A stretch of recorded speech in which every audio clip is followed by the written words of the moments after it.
Okay, सर्वांनी लक्ष द्या please. When an object move with the constant speed along a circular path, बघा circular पथ म्हणजे गोल गोल गोल गोल फिरतो. The motion is called the uniform circular motion, त्याला म्हटलं uniform circular motion. That is the motion of the stone in a sling, दोरीला बांधायचा एक दगड आणि गोल गोल फिरवायची. और that of the any point on the bicycle wheel, bicycle wheel पण सर्क्युलर मोशनने फिरतं. They are in the uniform motion, त्याला म्हटलं युनिफॉर्म मोशन. इथे बघा, इफ अन ऑब्जेक्ट म्हणजे वस्तू moving along a circular path of radius R, एक सर्क्युलर पथमध्ये फिरतो आहे ऑब्जेक्ट, असा गोल गोल फिरतो आहे आणि त्याचा रेडियस आर आहे. Takes time T to come back to the straight position, starting position, तो टी टाईम घेतो. स्टार्टिंग पोझिशन म्हणजे इथून स्टार्ट झाला असा फिरून इथे येईपर्यंत त्याला टी टाईम लागला. टाईम किती लागला? T. It's speed can be determine using the formula, त्या स्पीड मोजायचा ना तर formula speed is equal to circumference upon time. Circumference म्हणजे हा एरिया, सर्कम्फरन्स. स्पीड म्हणजे V is equal to 2 pi R upon T. R is the radius of the circle. बघा सर्कम्फरन्सने speed मोजतात. ही सम्स तुम्हाला ताई सांगेल. इथे बघा, Newton's law of motion. What could be the reason of the following, खालील गोष्टींसाठी काय कारण आहे? A static object does not move, static object म्हणजे स्थिर वस्तू हलत नाही. Without the application of the force, जोपर्यंत आपण त्याला फोर्स लावत नाही ती हलत नाही. म्हणजे ही पेन स्थिर आहे ना, एक पेन्सिल स्थिर आहे, आता ती तशीच राहणार स्टॅटिक ऑब्जेक्ट. पण मी याला फोर्स लावला की हलणार, असं तो म्हणतो. The force which is sufficient to lift the book from the table is not sufficient to lift the table. Okay, जेवढा फोर्स पुस्तक उचलायला लागतो तेवढ्याच फोर्सने तुम्ही टेबल उचलू शकत नाही. कारण काय? The fruit on a tree fall down when its branches are shaken, फांदी हलवली की वरचं फळ खाली पडतं. And electric fan keeps on rotating for some time even after it switched off. Switch off केल्यानंतर पण फॅन काय होतो? फिरत राहतो. कारण काय? If you look for the reason of the above, हे जर सगळ्या गोष्टीसाठी आपण कारण बघितलं, we realise that object have some inertia. ऑब्जेक्टला काय असतो? इनर्शिया. ओके, इनर्शिया म्हणजे समजा स्वतःचं वजन, म्हणजे ह्या पेन्सिल हलत नाही आहे कारण त्याला स्वतःचं वजन आहे, त्यामुळे ते हलत नाही. मग त्या वजनाला आपण इनर्शिया म्हणूया. म्हणजे इनर्शिया म्हणजे स्थिती आहे खरं म्हणजे. जेव्हा मी याला फोर्स लावणार तेव्हा ती हलणार ना, हे पहिलं वाक्य. जोपर्यंत फोर्स नाही लावत तोपर्यंत ती हलत नाही, म्हणजे त्याला स्वतःचा इनर्शिया म्हणजे ती स्थिर असतं. Inertia is related to the mass of the object, हा मासशी संबंधित आहे, वस्तुमान. Newton first law of the motion describe this very properly and is therefore called as the law of inertia. न्यूटनच्या फर्स्ट लॉमध्ये हीच गोष्ट सांगितली आहे म्हणून त्याला लॉ ऑफ इनर्शिया म्हणतात. All instant of the inertia are example of the Newton first law of motion. हे सगळे आहेत ना उदाहरणं आहेत ते न्यूटन फर्स्ट लॉ मोशनचे. Balance and unbalance force. You must have played tug of war so long as the force applied by both the sides are equal. Tug of war म्हणजे रस्सी खेच. आता ही रस्सी आहे, या बाजूला खेचतात या बाजूला खेचतात, इकडे खेचणारे आणि इकडे खेचणार, दोन्ही बॅलन्स असतील. That is the balance. The centre of the rope is static. हा सेंटर काय? स्टॅटिक्स म्हणजे स्थिर. In spite of the applied force. On the other hand Wien the applied force become unequal, ज्यावेळी इकडचा फोर्स किंवा इकडचा force unequal होत नाही, म्हणजे हा जास्ती झाला पाहिजे किंवा कमी झाला पाहिजे, म्हणजे unequal. That is the unbalance. A net force get applied in the direction of the greater force. Net force आहे ना ग्रेटर फोर्सच्या दिशेने लागतो, म्हणजे ते जास्ती फोर्स झाला ना की ही दोरी इकडे जाणार, greater force. And centre of the rope lift in that direction, त्या डायरेक्शनमध्ये रोप म्हणजे दोरी जाणार. An object continue to remain at a rest or in a state of uniform motion. म्हणजे एखादा ऑब्जेक्ट आहे ना रेस्ट असतो म्हणजे स्थिर असतो. पेन्सिल कशी आहे? रेस्ट, कारण त्याला इनर्शिया आहे, रेस्ट. किंवा फिरतोय तो फिरतो along a straight line unless and external unbalance force act on it. जोपर्यंत त्याला बाहेरून फोर्स लावत नाही तोपर्यंत. म्हणजे नाही पेन्सिल स्थिर आहे, ओके, इनर्शिया आहे, याला बाहेरून फोर्स लावला की हलणार. आणि पेन्सिल समजा मूव्ह होते तर बाहेरून फोर्स लावला की थांबणार. उदाहरणार्थ बायसिकल आपली मूव्ह होत असते, चालवत असतो, आणि आपल्याला थांबवायची असेल तर आपण त्याला बाहेरून फोर्स लावतो म्हणजे आपण त्याला ब्रेक लावतो, मग ती बायसिकल थांबते. तर ते हे when an object is at a rest or a uniform motion along a straight line, it does not mean that no force is acting on it. जेव्हा ती रेस्टला आहे किंवा स्ट्रेट लाईनला आहे फोर्समुळे, याचा अर्थ असा नाही की त्याच्यावर काही फोर्स नाही आहे. Actually there are number of forces acting on it. भरपूर फोर्स होतात, but they cancel one another so that net force is zero. ते फोर्स सगळे कॅन्सल होतात, त्यामुळे नेट फोर्स त्यांचा काय होतो, झिरो होतो. Newton first law explain the phenomena of the inertia. न्यूटनच्या फर्स्ट लॉमध्ये हाच फेनॉमिना सांगितले, inertia. That is inability of an object to change its state of motion on on. म्हणजे ऑब्जेक्ट आहे ना, आपली स्थिती बदलत नाही. म्हणजे ही वस्तू स्थिर आहे, पेन्सिल म्हणजे ऑब्जेक्ट, तर ती स्थिरच राहणार जोपर्यंत मी त्याला फोर्स नाही लावत असं. It also explains the unbalanced forces which cause a change in the state of the object at a rest or in the uniform motion. म्हणजे तो एक स्थिर असेल किंवा युनिफॉर्म मोशनवर असेल. ओके, आपण त्याला काहीही बदलू शकत नाही. The effect of one object striking another object. म्हणजे एक वस्तू दुसऱ्या वस्तूवर आपटणे. Depends both on the mass of the former object. दोघांचा हा परिणाम आहे ना, त्यांच्या मासवर अवलंबून आहे, अँड इट्स वेलॉसिटी, आणि त्यांच्या स्पीडवर अवलंबून. उदाहरणार्थ बघा, हा एक ट्रक आहे आणि इथे एक स्कूटर आहे समजा साधं, आणि एकमेकाला आपटले.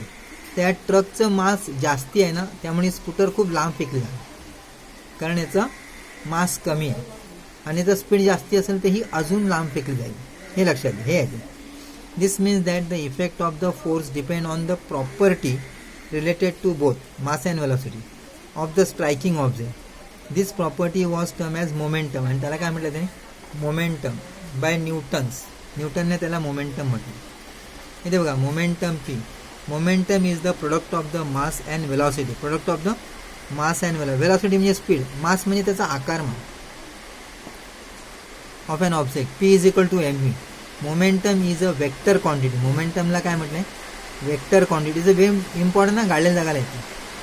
The rate of change of momentum is proportional to the applied force and the change of momentum occurs in the direction of the force. Change of momentum कशामुळे होतं, डायरेक्शन ऑफ फोर्समुळे होतं. Suppose an object of a mass M as an initial velocity U. एखाद्या ऑब्जेक्टला initial velocity U असेल, velocity म्हणजे speed. When a force F is applied, त्याच्यावर आपण फोर्स लावला F, the direction of the velocity of time T, its velocity become V. म्हणजे पहिला velocity आहे ना यू आहे, नंतरची वेलॉसिटी व्ही झाली. समजा हा एक ट्रक आहे आणि तो चालतो आहे 10च्या स्पीडने. याला जास्ती आपण पेट्रोल दिलं तर हा 20च्या स्पीडने चालणार. म्हणजे पहिली वेलॉसिटी 10, दुसरी वेलॉसिटी 20. एक माणूस चालत जातो आहे शाळेमध्ये हळूहळू, समजा त्याने आपला वेग वाढवला आणि 20च्या किलोमीटरने गेला, धावला, तो स्पीड जाणार. म्हणजे इनिशियल वेलॉसिटी यू, नंतरची वेलॉसिटी व्ही, अशा त्या गोष्टी असतात.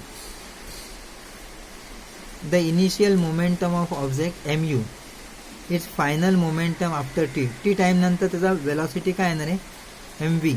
बघा, एम सारखा राहिला आहे, यू आणि व्ही बदलला. Rate of change of momentum.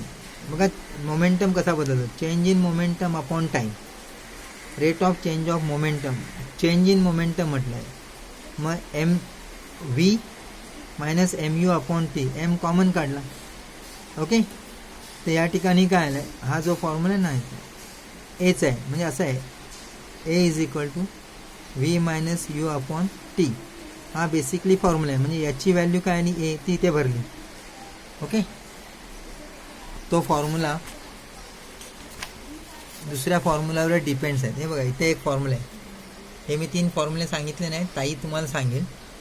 V is equal to U plus A T, V minus U is equal to A T, V minus U upon T is equal to A. म्हणजे एचा हा formula तयार झाला. हा formula इथे वापरला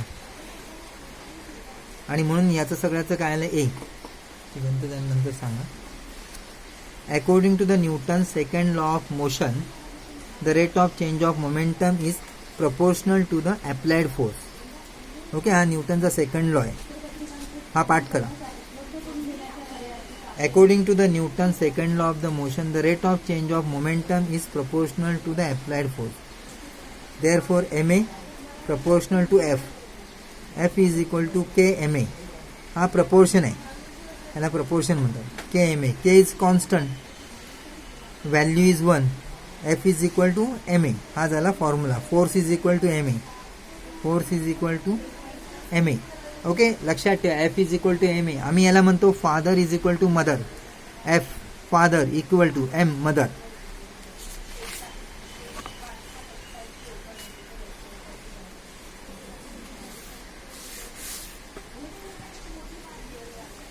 हा बघूया एक प्रश्न, इम्पॉर्टंट क्वेश्चन आहे, एक्झामला येतो. Law of conservation of the momentum. Suppose an object A has a mass m1. Very easy आहे, व्हेरी इझी आहे. इट्स अ व्हेरी, बघा ऑब्जेक्ट ए आहे, त्याचा मास m1 आहे, इट्स इनिशियल वेलॉसिटी u1 आहे. ऑब्जेक्ट बी, याच्याऐवजी काय आलं, B has a mass m2 and initial velocity u2. According to the formula of momentum, initial momentum of the m1u and बीचं काय m2u. जसं इथे आहे ना हे बघा, हे तयार झालं होतं, तर हेच तिथे वापरलं आहे, पण त्याला 1 आणि 2 म्हटलं आहे. बघा 1 आणि 2 सेम. सपोज दिस ऑब्जेक्ट कोलाइड, ते एकमेकांना आपटलं. Let the force A due to the B F1. Okay, let the force A due to B F1. A ने फोर्स काय लावला F1. This force will accelerate in the A, तो A वर लागणार, and velocity become v1. Okay, this force will cause acceleration in the A and the velocity become v1.